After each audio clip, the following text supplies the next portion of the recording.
হামলার মুখ থেকে ছেলেকে বাঁচাতে গিয়ে দুষ্কৃতীর হাতে ছুরির আঘাতে আহত হলো বাবা। গতকাল রাতে চাঞ্চল্যকর ঘটনাটি ঘটেছে রায়গঞ্জ থানার কর্ণজোড়া ফাঁড়ির অন্তর্গত ছত্রপুর ভাটা কলোনি এলাকায়। রক্তাক্ত গুরুতর জখম অবস্থায় ওই ব্যক্তিকে উদ্ধার করে রায়গঞ্জ মেডিকেল কলেজ হাসপাতালে ভর্তি করা হয়। মেডিকেল কলেজ সূত্রে জানা গিয়েছে, জখম ওই ব্যক্তির নাম সুখদেব অধিকারী, বয়স 42, পেশায় প্লাইউড কারখানা শ্রমিকের পদে কর্মরত।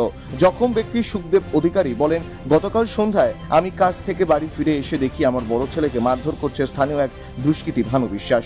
আমি তার প্রতিবাদ করতে গেলে আমাকে ধারালো অস্ত্র দিয়ে বাঁ হাতে কোপ মারে সে। স্থানীয় বাসিন্দারা রক্তাক্ত অবস্থায় আমাকে উদ্ধার করে রায়গঞ্জ মেডিকেল কলেজ হাসপাতালে ভর্তি করার ব্যবস্থা করে। এই ঘটনায় অভিযুক্ত দুষ্কৃতী ভানু বিশ্বাসের বিরুদ্ধে লিখিত অভিযোগ দায়ের হয়েছে।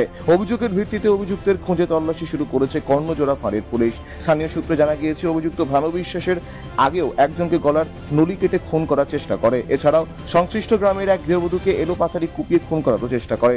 একের পর এক দুষ্কৃতিমূলক ক্রিয়াকলাপে এলাকার বাসিন্দারাও ক্ষিপ্ত।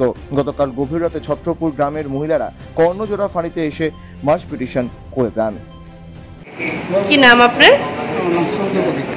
কে মারলো আপনাকে?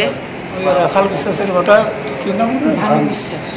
কি কোনো কারণ নাই।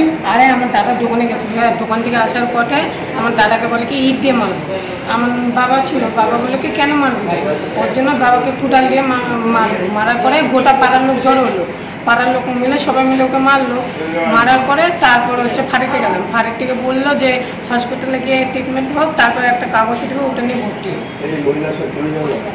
কি কারণে মারলো সেটা না, ছেলেটা বলে গেলে তা বলছে আমার নিজের দাদা গলার নলি কেটে দিয়েছিল। আবার একটা বইয়ের কাটে দিয়েছিল। কিছু করে না, ভানু বিশ্বাস। ওকে যদি পাই না দেখবে আমি কাটে। রায়গঞ্জ থেকে বিথিকা পালের রিপোর্ট, কুলিক নিউজ।